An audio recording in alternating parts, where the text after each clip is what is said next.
ഇന്നത്തെ അധ്യായത്തിൽ ഞാനിവിടെ കാണിക്കാൻ പോകുന്നത് നമ്മളുടെ ഗുരുവായൂരും അതുപോലെ മറ്റുള്ള ശ്രീകൃഷ്ണസ്വാമി ക്ഷേത്രത്തിലുമൊക്കെ ഭഗവാനെ അണിയിച്ചൊരുക്കുന്ന വ്യത്യസ്തമായ 13ഓളം ദശാവതാര ചാർത്ത് ഉൾപ്പെടെ മറ്റു 3 ചാർത്തുകളും ചേർന്ന് 13 വ്യത്യസ്ത ചാർത്തുകളാണ് ഭഗവാനെ അണിയിച്ചൊരുക്കിയ ഞാനിവിടെ കാണിക്കാൻ പോകുന്നത്.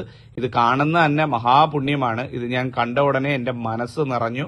അതുകൊണ്ട് ഞാൻ നിങ്ങളിലേക്കും ഇത് പകർന്നു തരണമെന്ന് ആഗ്രഹിച്ചു. അതുകൊണ്ടാണ് ഈ വീഡിയോ ഇവിടെ ചെയ്തത്. ഭഗവാന്റെ 13 വ്യത്യസ്ത ചാർത്തുകളാണ് ഇവിടെ കാണിക്കാൻ പോകുന്നത്. നമുക്ക് ഒന്നൊന്നായിട്ട് കാണാം.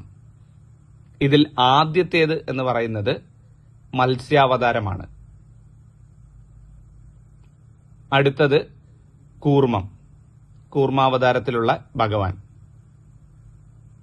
മൂന്നാമത്തേത് വരാഹ അവതാരത്തിലുള്ള ഭഗവാൻ.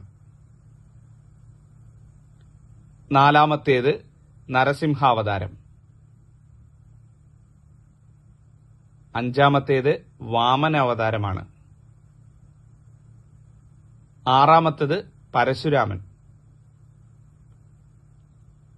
7 ശ്രീരാമ അവതാരം. 8 ബലരാമനായി ഭഗവാൻ.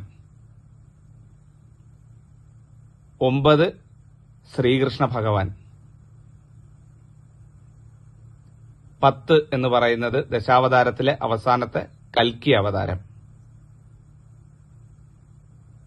ഇത് കൂടാതെ നമുക്ക് മോഹിനി അവതാരത്തിൽ ഭഗവാനെ അണിയിച്ചൊരുക്കിയത് കാണാം.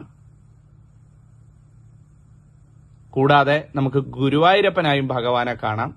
ഭഗവാനേ ഗുരുവായൂരപ്പ. കൂടാതെ നമ്മുടെ സ്വന്തം, നമ്മുടെ എല്ലാമായ നമ്മുടെ ഉണ്ണിക്കണ്ണൻ. ഇത്തരത്തിൽ 13 വ്യത്യസ്ത രൂപങ്ങളിലാണ് ഭഗവാനെ ദർശിക്കാനായത്. ഇത് നിങ്ങൾക്കും കൂടി ഇത് കാണിക്കണം എന്ന് കരുതി. അതുകൊണ്ടാണ് ഈ വീഡിയോ ഇവിടെ ചെയ്തത്.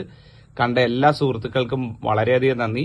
ഭഗവാന്റെ കാരുണ്യവും കടാക്ഷവും എല്ലാം നമ്മളുടെ എല്ലാവരുടെയും ജീവിതത്തിൽ ഉണ്ടാവട്ടെ എന്ന് പ്രാർത്ഥിക്കുന്നു. നല്ല ദിവസങ്ങൾ നമുക്ക് കടന്നു വരട്ടെ. ഒരുപാട് മെസ്സേജുകൾ